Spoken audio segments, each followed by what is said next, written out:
You mean nothing to me anymore. Never set foot in this house again. My father's harsh words echoed in my ears, supported by John, my soon-to-be husband. I left my family home in tears right after graduating from high school. My name is Amy, and now, at 36, I am a farmer. It's been 18 years since I walked away from my family home. From this point on, the time I spend living my chosen life will surpass the time I spent in my family home. A thought that fills me with sentimentality. Our family home was in the city, with my father working in a corporate job and my mother as a stay-at-home mom. It was a family of 4, including my elder brother born a year ahead of me. My parents were the sort who made no secret of ranking their children, with my brother always receiving preferential treatment. The meals we had and the grandeur of our birthday gifts were consistently superior for him. He flaunted his supposed superiority and always belittled me. Loneliness and cries for attention punctuated my childhood, but my parents remained unyielding. I eventually gave up, and the turning point in my life came during the summer of my second year in high school. My brother, aiming for a top-tier university, was struggling with poor mock exam results. Frustrated, he vented his anger on me. My parents, treating him with utmost care as if he were a fragile object, piled household chores on me, leaving no time for my studies. Because I outperformed my brother academically, they attempted to lower my grades to boost his spirits. It made no sense. It was during this time that a teacher at my high school mentioned a rural experience program, a 2-night getaway immersion in country life. Students could stay at a host farm, harvest vegetables, and cook together. It was an opportunity to escape my toxic home environment, and I bravely signed up for it despite my father's objections. He had always dismissed agriculture as a career for those who couldn't secure corporate jobs, while my mother scoffed at me, questioning my sanity for willingly embracing manual labor and getting dirty in the mud. I defied my parents' opposition and used my saved pocket money to participate. It was the first time I'd ever gone against their wishes, and it turned out to be an excellent decision for me. Starved for familial love, it was a truly wonderful experience. Working in the fresh rural air was invigorating, and I discovered the warmth of a family. The eldest son of the host family, John, was a year older than me and the same age as my brother. At first, I was wary because of his age, but John was nothing like my brother. He was kind yet firm, got along well with his parents, and was equally kind to me. John's parents were genuinely gentle people. Though it was only 3 days, parting from the farm left me in tears, and John's mom cried alongside me, saying, "You're welcome back anytime." I promised that I would indeed return. Since they didn't use their cell phones much, I started writing them letters regularly. Before long, I began receiving replies from John, and it evolved into an exchange diary. We eventually started dating, a pure, long-distance relationship without even a kiss. As my brother failed to get into his first-choice university and ended up in a third-rate private college, I became a college applicant. However, my parents pressured me to get a job instead of pursuing higher education, claiming women didn't need an education. The real reason was likely their fear of me attending a better college than my brother. Since the rural experience, I had dreamed of becoming a farmer. While I could become a farmer without attending college, John was a college student who had moved to the city. Deciding to pursue a college education and aiming for a new form of farming with a clear goal in mind, I dedicated myself to daily studies despite interference from my parents and brother. Upon passing the university entrance exam, my father erupted in fury, questioning if I, as a woman, intended to attend a better university than my brother. My mother joined in, claiming they couldn't afford to support me because my brother needed the money. Devastated by their words and a massive argument, I chose to sever all ties with them. John, now my in-law's son, came to pick me up, and they generously supported my college expenses. 4 years later, I married John, never contacting my parents or brother during my college years. However, when my in-laws insisted we inform them about the marriage, my husband decided it was time to visit my childhood home for the first time in 4 years. The timing was chaotic during the planting season, so we could only make the visit at the beginning of summer. My husband, in-laws, and I arrived with sunburned and darkened faces from working outside. To our dismay, my parents and brother openly ridiculed us upon our arrival. My mother, in a condescending tone, questioned our financial status, stating, "No offense, but how old are you exactly? You must be quite poor to be working until you're all dark like this." Feeling mortified, I pleaded with her to stop, but she ignored me. My brother smirked and taunted, belittling those engaged in physical labor. I turned pale as the gentle smiles on my in-laws' faces froze. My husband firmly declared, "With all due respect, we are proud to be farmers." My father condescendingly laughed, disowning me at 18 and stating, "Just to make it clear, you're a stranger to us now. You're marrying a poor farmer who has to sweat and work hard. We're going to treat you as if you don't exist. It'll be a problem if you come asking us for money. We don't want to see you anymore." Already disowned at 18, I knew I was on my own, even without explicit confirmation. Despite this, I tried to maintain courtesies. The sympathetic looks from my in-laws and John were difficult to bear. On the way home, I quietly wept and resolved to forget about my biological family. Time passed, and 18 years flew by. The emotional wounds had thoroughly healed. I had given birth to 2 children, and my days were busy but fulfilling. Although I had virtually erased the memories of my parents and my brother, I was informed by a cousin that my brother was getting married. My cousin and I had always been close, occasionally meeting even after my marriage. At the wedding, my cousin said, however, I hadn't heard anything about the marriage plans of my parents or my brother. "Well, since we're estranged, it's true that there's no way for me to know," I replied. "I heard they are building a new duplex. I wonder if it's completed. Apparently, both my parents, my brother, and his wife plan to move after the wedding." My cousin knew about the estrangement between my parents and me, that they seemed to think that I would attend weddings and funerals. After finishing the phone call with my cousin, I impulsively dialed my mother's cell phone number. However, I was met with an automated message saying, "This number is no longer in use." I tried calling my father next, and again, the same automated message. Had they changed their cell phone numbers? I didn't know my brother's number, so I couldn't call him. With trembling fingers, I dialed the landline for my family home, and it connected. My heart was pounding as I waited for someone to pick up. "Hello," my brother answered. "Brother, it's Amy," I said, hesitating over what to say next. About to offer congratulations, my brother cut me off. "There's no need for you to do anything. You're a farmer or a stranger to me. Don't call me," he yelled, and hung up the phone. I rushed to call him back, only to find that I was already blocked. This was harsh. No matter how much he hated me, we were still family, and it hurt to be rejected like this. Seeing my distress, my husband was concerned and gently asked, "What's wrong? Did something happen?" I couldn't hold back my tears any longer, and when I told him about the conversation, both my husband and my in-laws were as furious as if it had happened to them. "Your home is here, Amy. Your family is with us," my mother-in-law reassured me. Her words moved me to tears, and I wished she was my real mom. She cared about me much more than my blood-related mother ever did.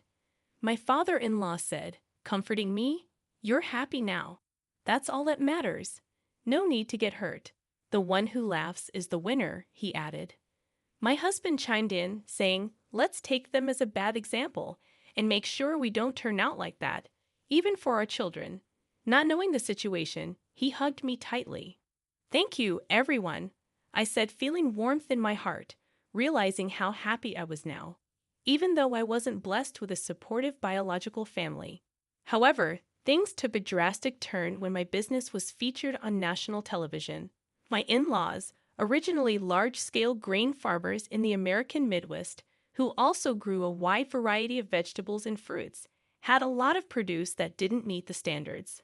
I had studied food business in college and spent a lot of time figuring out how to sell all the produce without waste. Backed by the local farmers union, I started an online business selling jams, juices, and pickles made from slightly damaged fruits and vegetables that couldn't be sold as they were. My business was a huge success. It was a hit with moms who wanted to feed their children safe, domestically produced food and seniors. The demand for nostalgic homemade pickles from those who cherished the taste of yesteryears led me to build a company. I collaborated with young women, like myself, who had married into farming families and unemployed individuals. Over time, it flourished into a $5 million business. Our success story garnered an in-depth report, and following the TV broadcast, we received a deluge of attention, orders, and inquiries. Amidst the constant ringing of both the company's phone and my personal smartphone, an unknown number caught my attention. Without much thought, I picked it up, only to discover it was my estranged brother. It appeared he had seen the national television feature on my success and wanted to borrow money to start a business. Swiftly and firmly, I rejected his request. Undeterred, my brother persistently screamed over the phone, urging me to stop arguing and give him the money, asserting that if a woman like me could start a business and make money, he was bound to be successful. The irony struck me. This was the same brother who had previously declared me a total stranger when I was just a simple farmer. Instead of responding to his pleas, I questioned him about why they hadn't informed me about the move. His surprising answer revealed that my brother's wife, a city girl, had influenced the decision to cut ties the moment my name was mentioned. An insight into her character led me to believe she shared the traits of my brother and parents. A few hours later, an unknown number called again, revealing itself as my father. He demanded an explanation for why I, a woman, was the boss and accused me of stealing a man's job. I clarified that both John and my father-in-law were integral to the farming business, and it was only natural. Though somewhat convinced, my father questioned why I hadn't contacted them. I reminded him that he had disowned me, promptly hanging up and blocking his number. Moments later, my mother called, demanding money, stating that I was making $500 million a year and should send funds home. I explained that the business generated $500 million in total revenue, after covering expenses and employee salaries, leaving little left over. My mother accused me of lying, showing no embarrassment in persistently demanding money. Firmly, I asserted that I wouldn't send money to strangers, whether I had it or not, then hung up and blocked her number. I thought that would be the end of it, but I was mistaken. My parents, my brother, and his wife, whom I had never seen before, showed up uninvited at my in-laws' house. My father announced, "Hey, Emmy, want to hear the surprise? I'm revoking the disownment." Their desperation for money was astounding. Even my mother-in-law couldn't hide her disbelief and asked, "What on earth is going on with you people?" The discomfort was evident, and my father-in-law and mother-in-law glared at my parents in silence. Even the employees had gathered, staring at my parents with astonishment. It was clear that my brother was not welcome either, but he retorted, "The real blood connections are us. We have the right to share the money you earn too." The woman who seemed to be my brother's wife nodded in agreement with his words. I was seething. "I don't think so. Even though we share a blood connection, there was no emotional connection at all. You treated me like a stranger and abandoned me." The emotional scars from being abandoned by my biological family resurfaced, and I was on the verge of tears once again. Just then, my husband John came and stood beside me. "Emmy is now a part of our family, even without you disowning her. We are perfectly happy. Please go home," he defended me firmly. The employees also spoke out against my parents, saying, "Were you thinking? How rude. There are many people on my side here." As I realized that this was where I truly belonged, I felt profound happiness. My brother grew angrier and yelled, "Shut up, you country bumpkins. You're all low-educated trash, aren't you? Obey what we say in silence." But John calmly replied, "Well, both my father and I are Ivy League graduates, and Amy has graduated from a well-known agricultural university." This revelation about our educational background seemed to catch my brother by surprise. "Why are you farming despite being graduates of top universities?" he blurted out. John responded confidently, "Farming is a respectable profession where we can fully utilize what we studied in college." I couldn't help but burst into laughter amidst the tension of the situation. "Brother, you've lost to John in everything," I said, feeling a sense of relief. Perhaps I had been too afraid of my brother and parents. I wanted to make it unequivocal one last time. "We are already strangers." I paused for a moment, deliberately shifting to a more polite tone. "So, I can't lend or give money to strangers. Please leave. If you cause a disturbance or act violently, I'll call the police and take legal action." I made it clear that our ties were severed. My in-laws and husband moved closer to me to shield me from any harm that my parents and brother might cause. I was deeply moved by their protective presence, feeling truly cherished. The employees also chimed in, shouting at my parents to leave. My parents, brother, and sister-in-law glared at us with resentment, but had no choice but to retreat. According to a story I later heard from my cousin, my brother and parents had attempted to get rich quickly through a business venture, accumulating debts. Instead of seeking financial assistance from me, that arrogant attitude had led to a significant failure, and now they were on the brink of bankruptcy. However, I had no intention of getting involved anymore. For me, my work was thriving, and I was surrounded by a true family, including respectable in-laws, a loving husband, and adorable children. I treasured every day, savoring the joy of life. In the aftermath of the tense confrontation with my estranged family, life continued to unfold in remarkable ways. I found solace and happiness in the warmth of my in-laws and my husband John, who stood by my side unwaveringly. The unwavering support of my new family proved to be the greatest treasure I could have asked for. My business continued to thrive, and I expanded it even further, working alongside my dedicated team. The success of our venture allowed us to explore new opportunities and make a positive impact on the community. We continued to provide high-quality, sustainable, and affordable products to our customers, and our business became a beacon of hope for those who believed in the power of hard work and resilience. The love and support I received from my husband John were an endless source of strength and inspiration. We cherished every moment raising our wonderful children in a nurturing environment filled with love and respect. The bonds between us grew stronger each day, and our home was filled with laughter and joy. Over time, I rekindled relationships with my extended family, including my cousin who had reached out to me. We forged deep connections based on trust, mutual respect, and shared values, a testament to the fact that family goes beyond blood. It is built on love, understanding, and shared experiences. As for my estranged family, they continued to face their own challenges and consequences. I wished them well from a distance but remained steadfast in my decision to focus on my own path. The scars of the past were no longer an open wound, but a reminder of the strength and resilience I had discovered within myself. In the end, my story was one of triumph over adversity, of finding love and belonging in unexpected places, and of building a life based on my own values and aspirations.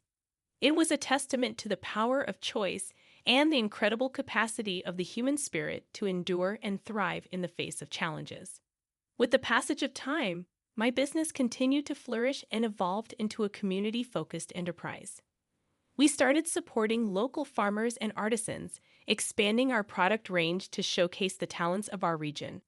Our commitment to sustainable practices, along with our dedication to quality, gained us a loyal customer base. This connection with our community allowed us to give back in various ways, from supporting local charities to hosting events that celebrated our shared values. As our children grew, we instilled in them the importance of hard work, empathy, and resilience. They witnessed firsthand the importance of family, not solely defined by blood, but by love and shared experiences. Our home became a sanctuary for their growth and development, fostering an environment where they felt loved, nurtured, and encouraged to pursue their dreams. The support from my in-laws remained unwavering. They were not just in-laws. They were the family I had chosen, and I couldn't be more grateful for their love and acceptance. My mother-in-law, in particular, became a cherished friend and confidant, offering her wisdom and guidance as I navigated life's challenges. Meanwhile, my cousin and I continued to build a strong and lasting bond. Our regular interactions allowed us to strengthen our connection, and we often found ourselves sharing life's joys and challenges. This relationship was a testament to the enduring power of chosen family, where genuine love and understanding prevailed. In the broader scope of life, I found solace in my decision to leave the past behind. While my estranged family faced their own trials, I focused on the present and the future. My husband, my children, and the people who surrounded me were my pillars of strength, reminding me that a loving, supportive family can be found in unexpected places. My story serves as a reminder that family is not solely defined by blood ties. It is a connection born from love, shared values, and mutual respect. I had come a long way from being disowned by my biological family, and the journey had made me stronger, more resilient, and deeply appreciative of the true meaning of family and the love that can be found in the most unexpected